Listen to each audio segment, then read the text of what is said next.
A bolt of bone-white lightning rips across a scorched cemetery. In a tilt-shift blur, a tipsy couple bumps an angel statue. Sickly green fire blossoms and finger-thick claws poke through the soil. The music drops out, like someone just slapped the world's fast-forward button. Hard cut to an open deck in a roaring storm. A massive crustacean thanapod yanks a sailor's severed arm to its mouth as a makeshift loudspeaker, croaking Faden Island, while the fog behind it heaves into a wall of blood-red surf. Jump again, this time to Io's sulfur desert. Astronaut Martha drags her dead partner with one hand and jabs morphine with the other. Neon ghosts dance inside her visor while a voice that calls itself the machine murmurs old poetry. Even the cliffs seem to pulse like a heart monitor. One last flash. 3 robots look up just in time to watch a rocket, its plating pattern like a cat's paw, break apart overhead. Next frame, pop, a toy-sized Earth ignites in the void with a dainty pft. For shorts, for apocalypse flavors, Wasteland Scavengers, a sea monster standoff, a cosmic dream quest, a pocket-sized zombie wipeout. They feel unrelated, yet each is really asking the same loaded question. When did humanity quietly give up its starring role? What's happening isn't a grab bag of end-times cliches. It's a mischievous study in scale and hubris. From centimeter-tall figurines to a moon that thinks, the camera keeps pulling back to mock our old habit of putting ourselves at the center, hinting that machines, nature, and money have already rewritten the food chain.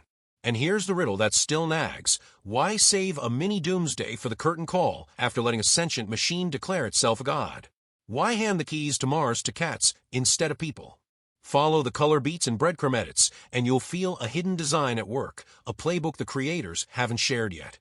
So let's crack open the production files and see how these 4 little nightmares clawed their way out of development hell. The Birth of Love, Death Plus Robots, Season 3 was less of a sequel, more of a cross-species surgery. After Season 1 dropped, producer Tim Miller saw how divided the audience was over scale inversion stories. Some were drawn to the ultra-violent detail, others stunned by the cold detachment. By the time the show became a stealth Netflix juggernaut, Miller and David Fincher agreed. Season 1 was aesthetic collision. Season 2 was tonal refinement. Season 3, it had to be a philosophical battlefield. Their North Star was a phrase, dimensional descent. They believed humanity's most believable future threat wasn't aliens, AI, or zombies. It was misreading its own size. We act like gods, only to find we're not even the lead character. Each short's production was its own brush with hell. 3 robots, exit strategies, was nearly axed twice, because no human protagonist. The team fought to keep the ending with the cat surviving Mars. They even cited passages from Sapiens mocking human exceptionalism to win exec support. Bad Traveling had a much gorier draft. Fincher personally toned down the monster puppeteering shots, not because they were too scary, but because horror should shame you, not just gross you out. The very pulse of the machine was inspired by real NASA files on sulfuric moon signal delay. Sci-fi writer Alan Baxter wove it into a hybrid of Ulysses and Chronicles of Light Years, exploring tech as divine communion. Night of the Many Dead was shot with virtual stages and physical miniatures. It barely passed Netflix legal review. The satire felt too pointed. From penguins to nukes in under 7 minutes? That's exactly what the creators wanted. Compressed time, uncompressed critique. Each short was a microburst of narrative demolition. Short, sharp, surgical. In Season 3 of Love, Death Plus Robots, the camera doesn't just tell the story, it sizes you up. Each episode pulls the frame wider or drops it lower, not to show off, but to remind you who's still in control. The lens becomes a measuring stick, quietly adjusting the scale of human importance until we barely register at all. Take the episode with the 3 robots. On the surface, it's a snarky sightseeing tour through the ruins of humanity. But watch how the shots are framed. Overhead drone views make survivalist compounds look like abandoned toy sets. Low angles tilt up from a cat's eye perspective, turning human artifacts into oversized junk. And that final scene at the launch pad? The camera pulls back so far the whole Escape to Mars fantasy looks like background noise behind a lounging house cat. This isn't just a joke, it's a structural takedown of the idea that anyone, rich or poor, was ever going to make it out alive. Everyone thought they were special. Everyone was wrong. Then there's the ship captain. Torin doesn't scream. He calculates. He lets his crew vote on what to do with the monster in the hold, but when the outcome doesn't suit him, he quietly rigs the box. The moment he burns the ballots is the real climax. Not the creature. Not the violence. That single act turns the story upside down. It's not the crustacean that's horrifying. It's the illusion of democracy in the face of fear. And the monster? It doesn't growl. It speaks through dead bodies, literally manipulating corpses to make its case. That's not science fiction, it's media satire. We've seen that move before in war propaganda, in fear-driven broadcasts. Show death. Control the room. On I.O., everything glows sickly yellow and sulfur gray, until Martha Kibbleson shoots herself up with morphine, and the visuals dissolve into electric purples and liquid reds. Gravity softens. Reality bends.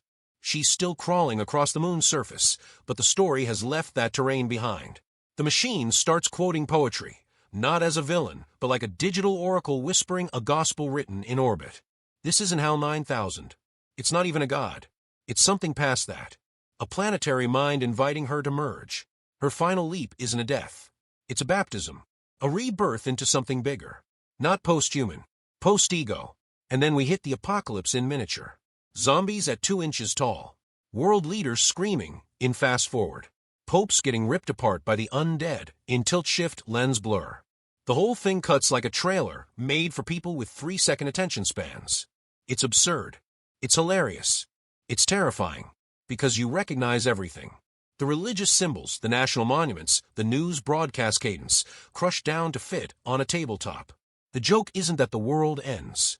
The joke is that it happens so fast, so stupidly, and still somehow looks familiar. That's the real move Season 3 pulls. It's not just telling stories. It's pulling the ground out from under narrative privilege. No one special. Not the humans. Not the heroes. Not even the gods. What's left is framing. Scale. Rhythm. Who the camera bothers to follow, and who it doesn't. There's something deceptively clean about the storytelling in Season 3's first 4 shorts. They each run under 20 minutes. Each has a beginning, a middle, and an explosive end. But under the hood, the structure is doing something weirder, like a magician showing you one hand while the trick happens in the other. Let's start with how time works in these episodes. None of them follow a traditional build-up. 3 robots skips exposition almost entirely. We're dropped into the middle of a post-human road trip already in progress. There's no setup, no flashbacks, no human POV to ease us in. It's structured like a walking tour, each stop a failed ideology. Libertarian survivalism, billionaire exceptionalism, government technocracy, and finally, elite space colonialism. Each one gets roasted, then abandoned, with the same offhand tone as a podcast skipping ads. The clever twist. The real character arc isn't for the robots. It's for us. The viewer's sense of superiority slowly dissolves until the final punchline lands. The cats inherited the Earth. That's not just irony. That's structural humiliation. Compare that to Bad Traveling. This one's sneaky. It sets itself up like a classic high-stakes dilemma. A monster below deck, a crew in panic, a captain with a tough choice. But the narrative uses misdirection like a stage play. Torrin offers democracy, then erases it. He promises transparency, then manipulates everyone. The twist isn't that he kills the crew, it's that he was planning to all along. Every scene leading up to it was theater. The tension isn't will he kill the monster. It's how many lies can a man tell while pretending to be righteous. The payoff is brutal not because it's gory, but because it's inevitable.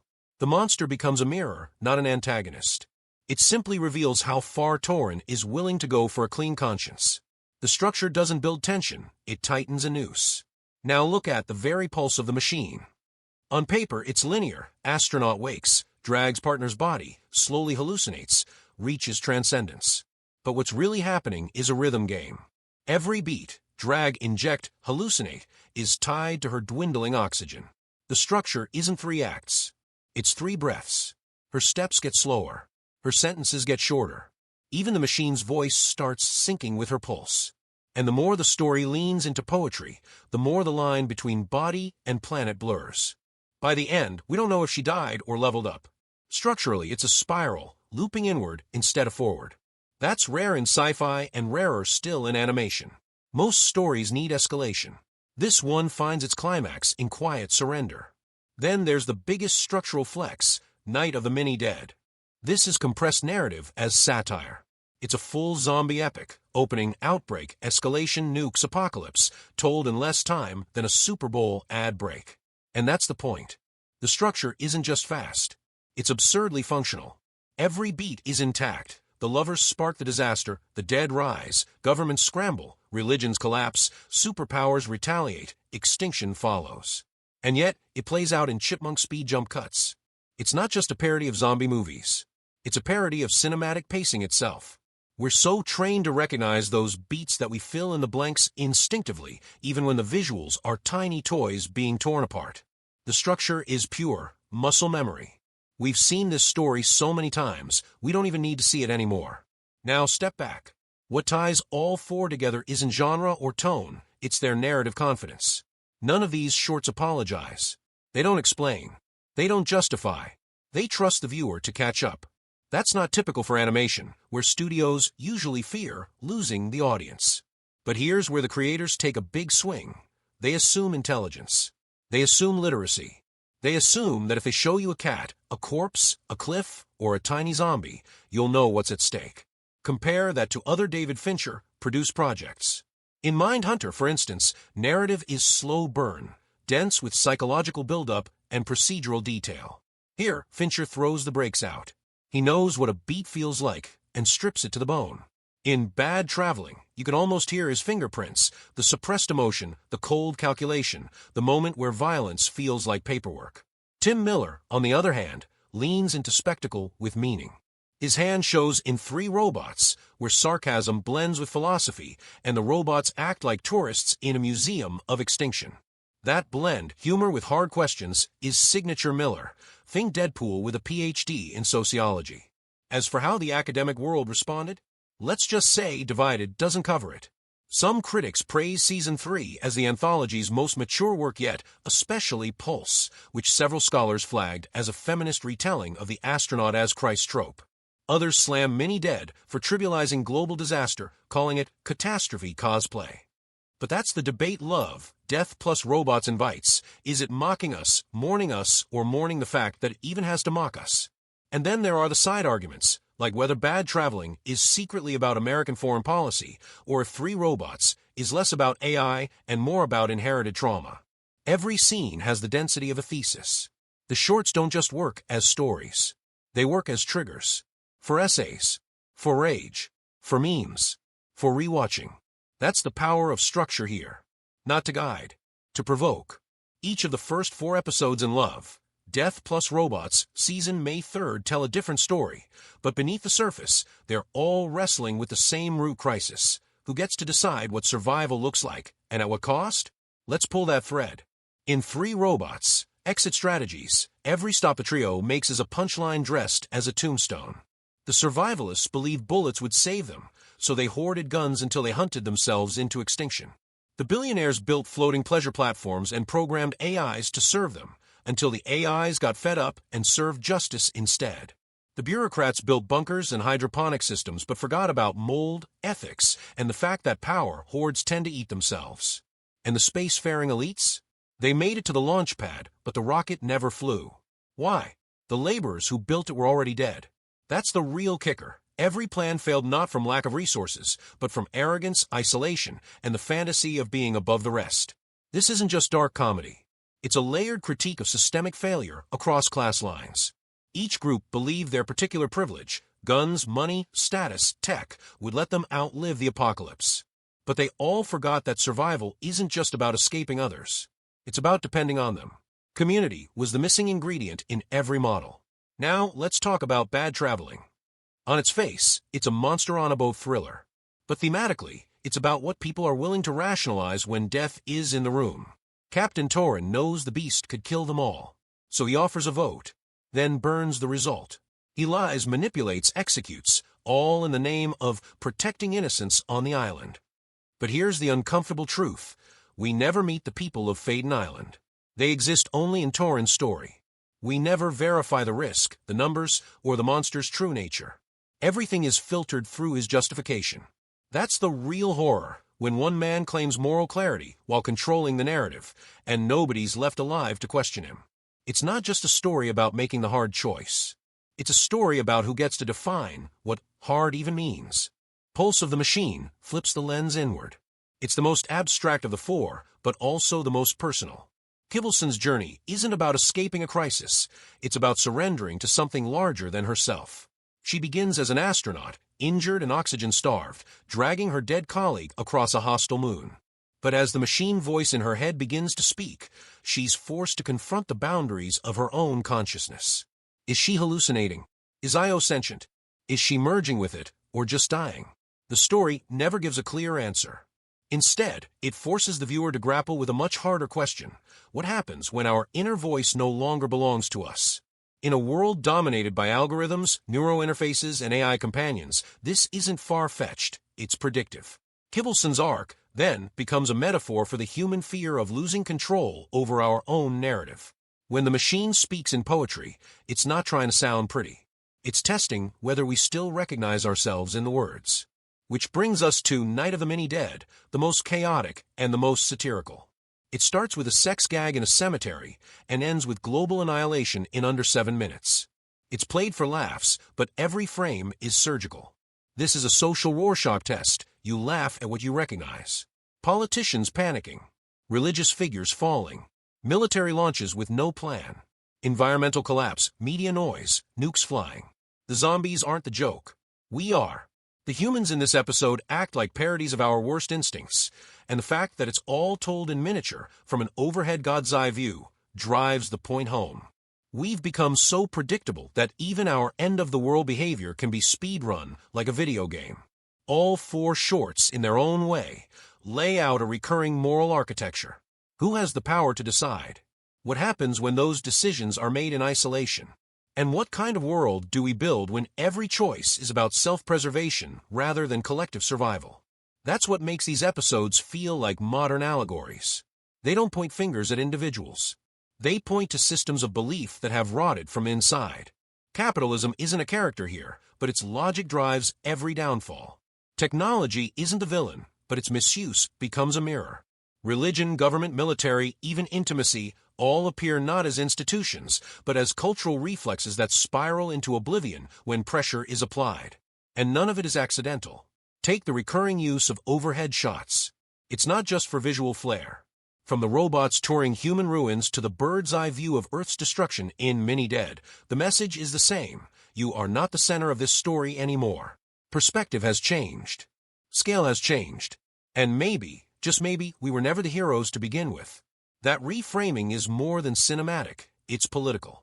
By removing the human POV or minimizing it to absurd proportions, these stories force us to confront how often we mistake protagonism for importance. We think we matter because we see ourselves. But if the lens zooms out far enough, all that's left is movement, systems, echoes, and consequences. That's not despair. That's a wake-up call. Let's talk Fallout. Not the kind with mutants or ash clouds, but the kind that lingers in the viewer long after the final frame. Because these 4 shorts didn't just tell stories, they hit nerves. And the way people responded says a lot about where we are as a culture right now. The first and most obvious impact, polarization. Viewers didn't just disagree on which episode was best, they clashed over what the episodes were even about. 3 robots made some laugh and others wince. One corner of the internet praised it as brilliant satire on the rich and powerful. Another called it lazy nihilism. But dig deeper, and you'll find a bigger reason for the divide. People don't like being shown a version of humanity where no one gets to win. There's no redemption arc. No lone survivor. Just ruins, memories, and a smug house cat in charge of the future. That's not what we're used to. We're trained by decades of apocalypse media to look for the one. The Rick Grimes, the Sarah Connor, the Mad Max. But 3 robots cuts that fantasy at the knees. It's not dystopia porn. It's post-dystopia reality, and that stings. Bad Traveling stirred a different kind of outrage. Not because of the gore, but because of the moral calculus. Some viewers saw Torin as a pragmatic anti-hero. Others saw him as a fascist in sheep's clothing. And that's exactly the point. The episode refuses to settle the debate. It leaves us stuck in the same ambiguity Torin uses to justify murder. There's no clean answer. Only power, and what someone's willing to do with it when no one's watching. And maybe that's the most honest thing the series says. Power is rarely abused loudly. It's usually whispered through plausible deniability. Then there's Pulse of the Machine, which caught many off guard. It's soft. It's poetic. And yet, it's one of the most disturbing episodes if you're paying attention. Why?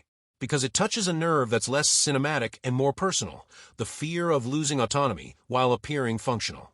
Kivelson keeps moving, keeps broadcasting, keeps talking to herself.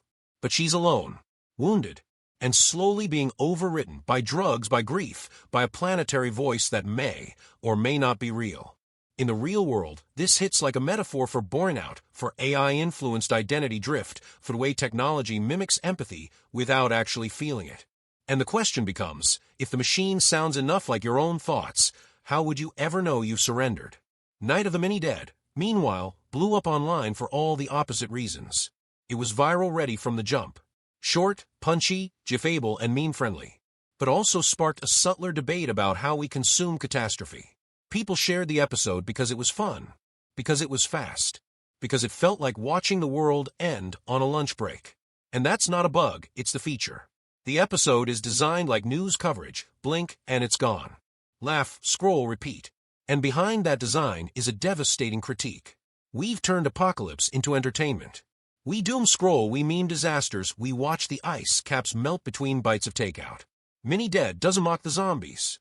It mocks us for needing even our own extinction to be bite-sized, accelerated, and algorithm-approved. Now, let's talk accountability. These shorts may be fiction, but they raise very real questions about who should be held responsible when systems fail. In 3 Robots, it's tempting to blame the billionaires, or the doomsday preppers, or the government suits.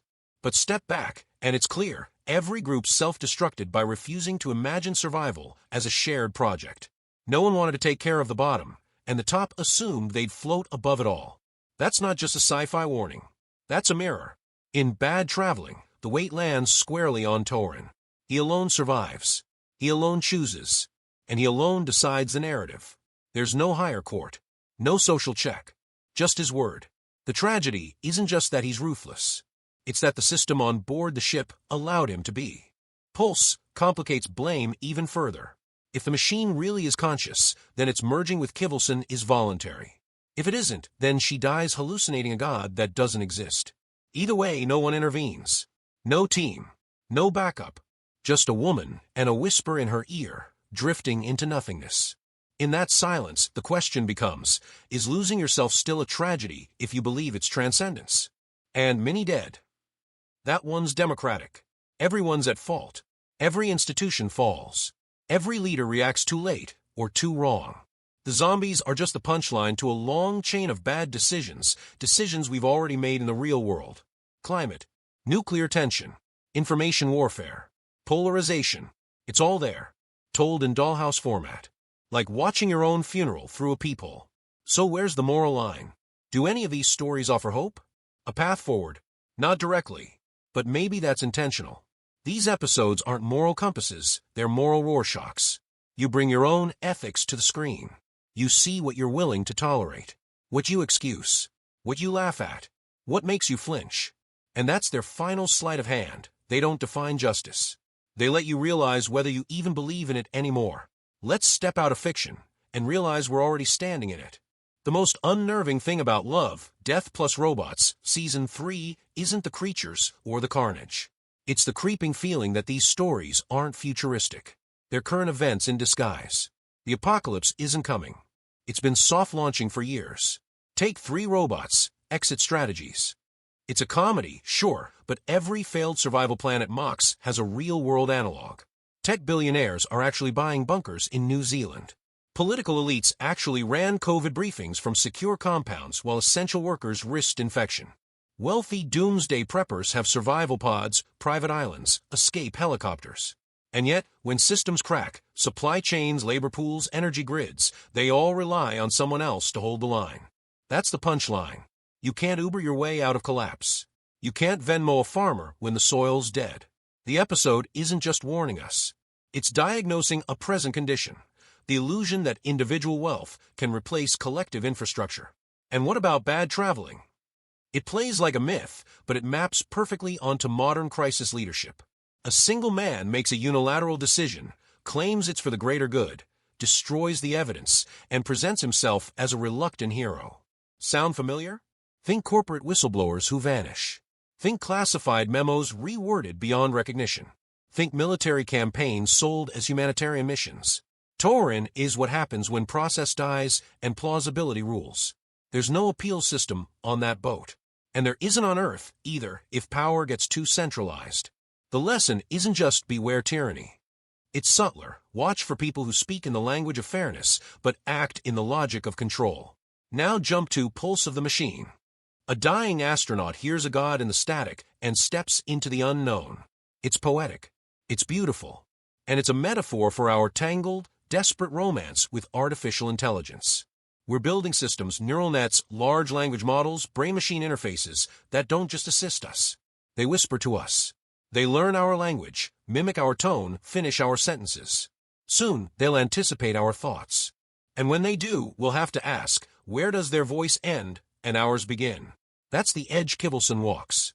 She doesn't lose her mind. She hands it over.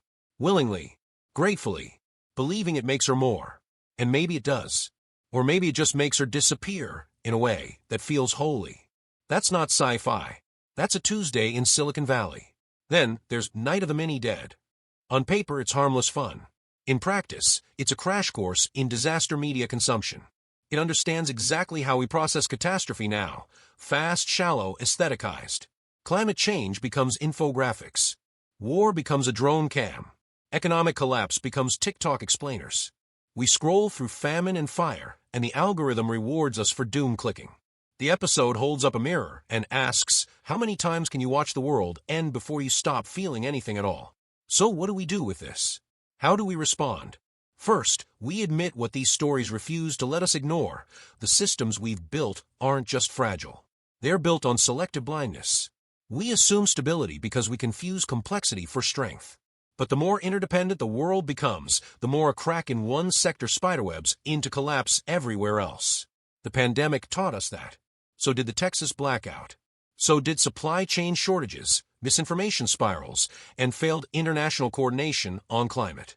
These episodes aren't outliers. They're rehearsals. Second, we rethink the myth of the lone savior. None of these stories have won. Not because the writers forgot, but because that fantasy no longer serves us.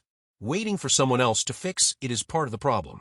Every character who survives or fails does so because of their relationship to others, their crew, their partner, their species. Survival isn't a solo act. It's relational. And third, we face the hard truth that we don't have forever. Mini-Dead moves fast for a reason. The clock's ticking. Humor makes it digestible, but the deadline is real. Every giggle is a gut punch in disguise. So what's the way out? Do these shorts offer any hope? They do. But it's not the kind that arrives in capes or escape pods. It's quieter, slower, found in moments like these. The robot who, after mocking human extinction, still kneels to pet a cat. The astronaut who, instead of clinging to a broken signal, chooses to listen to something she doesn't understand. The captain who sacrifices himself, not for glory, not for certainty, but for the chance to prevent a maybe. These aren't triumphs. They're grace notes. They're reminders that even in collapse, the human instinct to reach outward, not just upward, isn't dead. Not yet. That's where the real resistance lives, in connection, in humility, in the willingness to admit we're small and act big anyway. The impact of Love, Death Plus Robots, Season 3 didn't end with the credits. It spread. Online, Night of the Mini-Dead instantly became a viral artifact. People clipped it, looped it, sped it up, slowed it down, turned it into TikToks, meme formats, Discord emojis. And in the process, something strange happened. A story about the absurdity of fast-moving global collapse got absorbed by the same fast-moving attention economy it was mocking. It became what it warned about. That's not irony. That's feedback. Elsewhere, the very pulse of the machine turned into the subject of college essays, Reddit think pieces, and neurophilosophy Twitter debates. Some viewers saw it as a feminist inversion of the Prometheus myth, a woman bearing fire not to humanity, but back to the void. Others saw a warning about neuroprosthetics and the uncanny line between inner thought and external voice. Either way, the fact that this 17-minute animation sparked such dense philosophical discussion shows how far animation's reputation has come. This isn't Saturday morning TV. It's existential cinema disguised in soft glows and sulfur planes. 3 Robots, meanwhile, fueled an entirely different kind of discourse. On YouTube, it launched mini-docs breaking down real-world bunker culture. On TikTok, creators stitched themselves into fake, post-human tour guides. And on forums like Metafilter and Hacker News, users debated whether Elon Musk-style space escape plans were, in fact, ethically bankrupt or simply misguided tech optimism. The short became a cultural petri dish for arguments about class, survival, and Silicon Valley mythology. Even Bad Traveling, the most traditional of the four, became the subject of role-playing prompts, tabletop horror adaptations, and military ethics debates. One viral comment summed it up best: if your democracy can be burned in a box, maybe it was already dead. So, where do you go after watching these? Here are 4 lesser-known but powerfully related films and shows that echo the same philosophical terrain. Aniara, 2018. A haunting Swedish sci-fi based on an epic poem about a spaceship full of diverted passengers slowly losing hope and turning to a godlike AI. Think of it as Pulse of the Machine on slow burn and existential steroids. The Platform, 2019, a Spanish dystopia where food descends level by level in a vertical prison. It's 3 robots in reverse. Instead of showing failed classes post-collapse, it shows them in real time. Brutal, unforgiving, necessary. Coherence, 2013. A dinner party turns into multiverse chaos after a comet passes overhead. Like Bad Traveling, the horror isn't in the threat, it's in the decisions people make when the rules dissolve. Low budget, high concept brilliance. When the Wind Blows, 1986, an animated British film about an elderly couple trying to survive nuclear war with government-issued pamphlets. Imagine Mini Dead, slowed down into heartbreak. It's quaint, crushing, and quietly prophetic. And for those who prefer the printed word, for deep-cut book recommendations to expand the brain space. The Dispossessed by Ursula K. Le Guin, a philosophical sci-fi about competing political systems, isolation, and the cost of utopia. Le Guin asks the same questions as Bad Traveling. What happens when freedom conflicts with responsibility? The Lathe of Heaven by Ursula K. Le Guin, yes again, a man whose dreams alter reality, is used by those in power to fix the world. The echoes with Pulse of the Machine and AI ethics are uncanny. One of the best novels ever written about unintended consequences. Hyperion by Dan Simmons, a mosaic of pilgrims headed toward a deadly AI god entity. Blends religion, technology, grief, and fate. Each chapter feels like a different LDR short. Children of Time by Adrian Tchaikovsky. What if humanity failed and spiders inherited the Earth and got smarter than us? Combines the class takedown of 3 robots with the transcendence arc of Pulse. Also, it will make you reconsider insect rights. These works don't just complement the show. They deepen it. They stretch its questions across new dimensions, new timelines, new species. Because Love, Death plus Robots was never just about animation. It's about how far a story can reach when no one's policing what it's supposed to be. In that way, the series has done more than entertain. It's given viewers a blueprint for curiosity, a permission slip to explore ideas we're usually too distracted to hold on to. Whether you're watching nuclear penguins or weeping astronauts, the takeaway is the same. We are small. We are strange. We are not in control. But we can still choose how we respond to that truth. There's no such thing as too many guns, says a rusted sign in a survivalist camp, half buried in ash. There's no such thing as too many lies, says the flicker behind Captain Torrin's eyes as he burns the vote box. There's no such thing as too much knowing, whispers the machine, as Martha Kivelson's footsteps dissolve into static. There's no such thing as too late. Except there is. That's the quiet horror love, Death plus Robots, Season 3, leaves behind. Not a monster or virus or world-ending beam from the sky, but something far more intimate, the moment when the story keeps going without us. Because that's the truth behind these 4 shorts. They're not stories about how the world ends. They're stories about how the world moves on and no longer needs us to narrate it. So let's sit with that. If we flip the endings, if the cats hadn't survived, if Torrin had listened to the crew, if Kivelson had been rescued, if the world in Mini Dead had paused instead of fast-forwarded, would it change what the stories were trying to tell us? Would it make us feel better or just less responsible? And if you were Torrin, would you really vote differently? If a planetary voice whispered your own thoughts back to you, would you even realize you were gone? If you saw the world end again and again in miniature, would you look away or hit replay? Maybe the real twist isn't in the endings. It's in what happens next. Because each of these shorts leaves a door open, not to resolution but to reflection. They're not giving us answers. They're holding up mirrors. Distorted, beautiful, absurd mirrors. And here's one final glitch in the grid. There's a deleted sequence from 3 robots that never made the final cut. In it, the robots find an old classroom. On the chalkboard, a child's sentence lingers. We thought we were the story. But the camera pulls back, and we're not. We're the annotation. So here's your cue. Scroll down, hit the comments, and drop one emoji that captures how you felt watching this season. That's all. No essays. No debates. Just a single symbol, blinking like a satellite in a quiet sky. You've seen the stories. Now let's see what they left behind in you.